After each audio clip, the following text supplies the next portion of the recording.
Self made billionaire Gautam Shantilal Adani, जो दुनिया के 24वें और एशिया के सेकंड रिचेस्ट पर्सन बन चुके हैं। आज हम इनकी पूरी स्ट्रगल स्टोरी को जानेंगे। इन्होंने किस तरह एक मिडिल क्लास बैकग्राउंड से होते हुए भी अपना एक एम्पायर खड़ा किया, कैसे इन्होंने अडानी ग्रुप को ऊंचाइयों पर पहुंचाया, सिर्फ 100 रुपए से शुरुआत करके किस तरह इन्होंने अरबों का बिजनेस खड़ा किया, इनकी नेटवर्थ कितनी है, और इन सब के अलावा भी बहुत कुछ आज आप इस वीडियो में जानने वाले हैं। इनके बारे में कुछ इंटरेस्टिंग फैक्ट भी आज हम जानेंगे। तो आइए शुरू करते हैं। 1962 को गुजरात के अहमदाबाद में जन्मे गौतम अडानी एक मिडिल क्लास फैमिली से बिलोंग करते हैं। इनकी पूरी फैमिली उस समय एक चौल में रहा करती थी। अपने 7 भाई बहनों के साथ इन्होंने अपनी प्राइमरी एजुकेशन अहमदाबाद के CNI स्कूल से पूरी की। इसके बाद इन्होंने गुजरात यूनिवर्सिटी में दाखिला लिया और वहां से BCom की पढ़ाई करने लगे।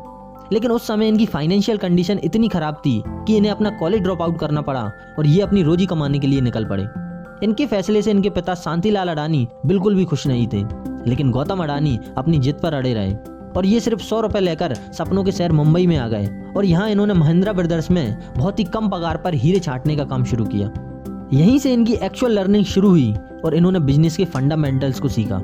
कुछ सालों बाद ही इन्होंने अपनी नौकरी को छोड़कर खुद का डायमंड ब्रोकरेज शुरू किया, जो कि बहुत सफल रहा और इसके चलते ये सिर्फ 20 साल की उम्र में ही करोड़पति बन गए। सन 1981 में मनसुख भाई ने प्लास्टिक की एक यूनिट अहमदाबाद में लगाई और गौतम अडानी को कंपनी चलाने के लिए कहा। इसके बाद इन्होंने अपने बड़े भाई की PVC यूनिट संभाली और धीरे धीरे कारोबार को आगे बढ़ाया। अपनी समझ, दूरदृष्टि और लगन के चलते ये न सिर्फ अपने देश में बल्कि दूसरे देशों से भी माल इंपोर्ट करने लगे और इनका बिजनेस ऊंचाइयों पर जाने लगा। सन 1998 में इन्होंने अडानी एक्सपोर्ट लिमिटेड की स्थापना की, जो कि आज अडानी एंटरप्राइजेज लिमिटेड के नाम से जाना जाता है।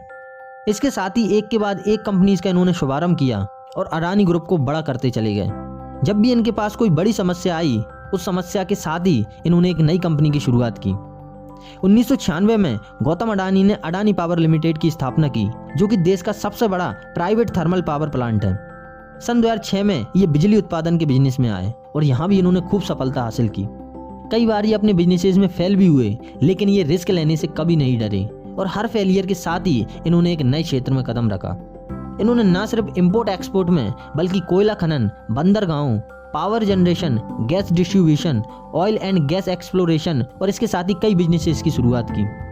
कभी एक स्कूटर से घूमने वाले गौतम अडानी के पास आज BMW से लेकर दुनिया की महंगी से महंगी कारों का कलेक्शन है। इसके साथ ही कई हेलीकॉप्टर और बीचक्राफ्ट विमान भी इनके पास हैं।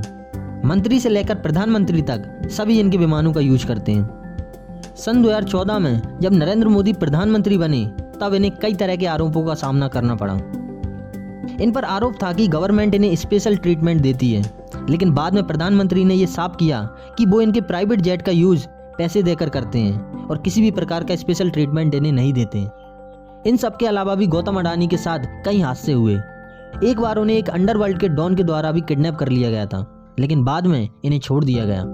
26 नवंबर सन 2008 को जब ताज होटल पर टेररिस्ट ने हमला किया, तब गौतम अडानी उसी होटल में थे। वहां इन्होंने न सिर्फ स्वयं की जान बचाई बल्कि और लोगों की भी मदद की।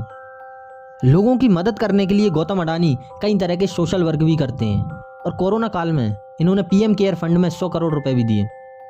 गौतम अडानी कई बार फोर्ब्स 400 में शामिल हो चुके हैं और 2021 में ये न सिर्फ इंडिया के बल्कि एशिया के भी सेकंड रिचेस्ट पर्सन बन चुके हैं। मुकेश अंबानी के बाद सबसे ज्यादा नेटवर्थ इन्हीं की रही है। अगर इनकी नेटवर्थ की बात करें तो वो है 78.6 बिलियन $। गौतम अडानी देश के उन अरबपतियों में से हैं जिन्होंने अपनी दम पर अरबों का बिजनेस खड़ा किया है। इनकी तरह ही ऐसे कई बिलियनियर हैं जिनसे आप बहुत कुछ सीख सकते हैं। अब अगर उनके बारे में जानना है तो ये राइट वाली प्लेलिस्ट देखो, नहीं तो ये लेफ्ट वाली वीडियो आपके बहुत काम की है।